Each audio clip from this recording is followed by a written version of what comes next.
বন্ধুসকল সকলোকে মোৰ ইউটিউব চেনেললৈ স্বাগতম জনাইছোঁ।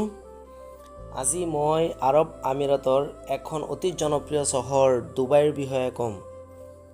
ডুবাই পৃথিৱীৰ ভিতৰত কিয় অতি ধনী দেশ হিচাপে পৰিগণিত হৈছে আৰু ইমান ধুনীয়া দেশ হিচাপে পৰিগণিত হৈছে মই গোটেইখিনি ক'ম।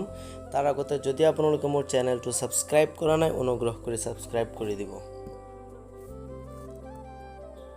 বন্ধুসকল, ডুবাই হৈছে সংযুক্ত আৰব আমিৰাতৰ এখন অতি জনপ্ৰিয় চহৰ। ই পাৰ্চিয়ান গল্ফৰ দক্ষিণ তীৰত অৱস্থিত আৰু দেশৰ 7খন আমিৰাতৰ অন্যতম এখন চহৰ। কেৱল আবু ধাবি আৰু ডুবাইহে ৰাষ্ট্ৰীয় পৰ্যায়ৰ জটিল বিষয়ৰ ওপৰত দেশৰ বিধিয়নীত ভেটো ক্ষমতা প্ৰয়োগ কৰিব পাৰে। ডুবাইত ৱৰ্ল্ড এপেক্স 2020 অনুষ্ঠিত কৰা হ'ব। ডুবাইক মধ্য পূবৰ প্ৰধান ব্যৱসায়িক কেন্দ্ৰ আৰু গোলকীয় চহৰ হিচাপে গণ্য কৰা হয়। ই পৰিবহণৰো এটা প্ৰধান কেন্দ্ৰ।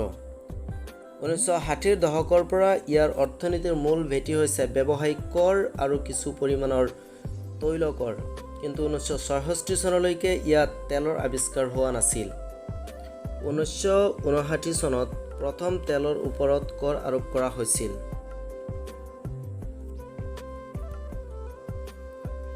শেহতীয়াভাৱে বহু বৃহৎ নিৰ্মাণ প্ৰকল্প আৰু ক্ৰীড়া অনুষ্ঠানৰ যোগেদি ডুবাই নগৰে পৃথিৱীবাসীৰ মনোযোগ আকৰ্ষণ কৰিবলৈ সক্ষম হৈছে। নগৰখন পৃথিৱীৰ আটাইতকৈ ওখ অট্টালিকা বুৰ্জ খলিফাকে ধৰি ইয়াত থকা অসংখ্য আকাশচুম্বী আৰু সুউচ্চ অট্টালিকাৰ বাবে পৃথিৱী বিখ্যাত। 2012 চনৰ মতে ডুবাই হৈছে পৃথিৱীৰ 22তম অত্যধিক খৰচী চহৰ আৰু মধ্য পূবৰ আটাইতকৈ খৰচী চহৰ। 2014 চনত ডুবাইৰ হোটেলৰ কোঠা জেনেভাৰ পিছতেই বিশ্বৰ দ্বিতীয় ব্যয়বহুল বুলি নিৰ্ণয় কৰা হৈছিল।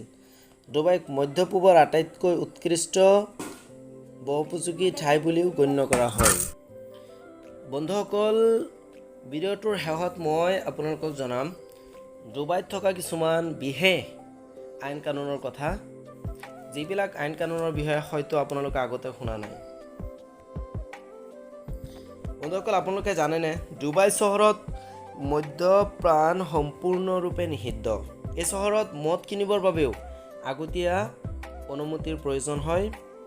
তালৈ ফুৰিবলৈ যোৱা লোকসকলে হোটেল, বাৰ বা ৰেষ্টুৰেণ্টত মদ খাব পাৰে, যদিও ৰাজহুৱা স্থানত মদ্যপান কৰাত বাধা আৰোপ কৰা হৈছে।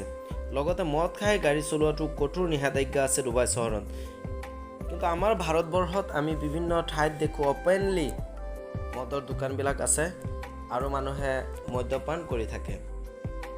গতিকে এই ক্ষেত্ৰত ডুবাই চহৰত আমাৰ ভাৰততকৈ অলপ কঠোৰ যেন আমি দেখিছোঁ। বন্ধুসকল, দ্বিতীয়তে ডুবাইত সমকামিতাৰ ওপৰত জাৰি কৰা আছে নিষেধাজ্ঞা। বিশ্বৰ বহুকেইখন দেশত সমকামিতাক আইনগত স্বীকৃতি দিয়া হৈছে যদিও ডুবাই এই ক্ষেত্ৰত অলপ উদাৰ নহয়। এনে লোকৰ বাবে ডুবাইত কঠোৰতম শাস্তিৰ ব্যৱস্থা আছে। সমকামিতা সম্পূৰ্ণৰূপে তাত বন্ধ। বন্ধুসকল, তৃতীয়তে ডুবাই চহৰত ড্ৰাগছ সম্পূৰ্ণ নিষিদ্ধ। ড্ৰাগছ সেৱন তথা বিক্ৰীৰ ক্ষেত্ৰত ডুবাই চহৰত কঠোৰ শাস্তিৰ ব্যৱস্থা আছে। চতুৰ্থতে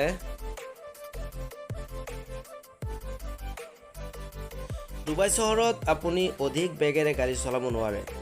যদি আপুনি অতি বেছি বেগেৰে গাড়ী চলায় তেনেহ'লে জৰিমনা দিব লাগিব, আৰু অধিক ধীৰ গতিত গাড়ী চলায় তেতিয়াও আপুনি জৰিমনা দিব লাগিব। বন্ধুসকল, ডুবাইৰ এক বিশেষ নিয়ম হ'ল যে তাৰ হোটেলসমূহত কেৱল পতি পত্নীৰহে একেটা কোঠালিত থকাৰ অনুমতি আছে। যদিহে কোনো মহিলা অন্য পুৰুষৰ সৈতে একেটা কোঠালিত থকা ধৰা পৰে তেনেহ'লে দুয়োজনকেই কঠোৰ শাস্তি প্ৰদান কৰা হয়। অৰ্থাৎ ডুবাইত ফ্ৰেণ্ডসকলে ল'ৰা ছোৱালী একেলগে একে কোঠাত থাকিব নোৱাৰে। অকল স্বামী আৰু স্ত্ৰীহে একেটা কোঠাত থাকিব পাৰে হোটেল বা বিভিন্ন ৰেষ্টুৰেণ্টসমূহত। বন্ধুসকল, ডুবাই হ'ল বিশ্বৰ আটাইতকৈ পৰিষ্কাৰ ঠাইসমূহৰ অন্যতম। ডুবাইৰ সকলো ঠাই অতিশয় পৰিষ্কাৰ হৈ ৰখা হয়। এই চহৰত যদি থু পেলোৱা বা আৱৰ্জনা পেলোৱা দেখা যায় সেই ব্যক্তিক লগে লগে শাস্তিৰ ব্যৱস্থা কৰা হয়। লগতে এই ক্ষেত্ৰত শকত অংকৰ জৰিমনাও বিহা হয়। গতিকে বিভিন্ন ঠাইসমূহত ডুবাইৰ আৱৰ্জনা থু আদি পেলোৱা সম্পূৰ্ণৰূপে নিষেধ। সেইকাৰণে ডুবাই পৃথিৱীৰ আটাইতকৈ পৰিষ্কাৰ ঠাই বুলি ক'ব পাৰি। সঁচাকৈ কঠোৰ আৰু আচৰিত এই আইনসমূহ দেখিলে যেন খুব আচৰিত লাগে।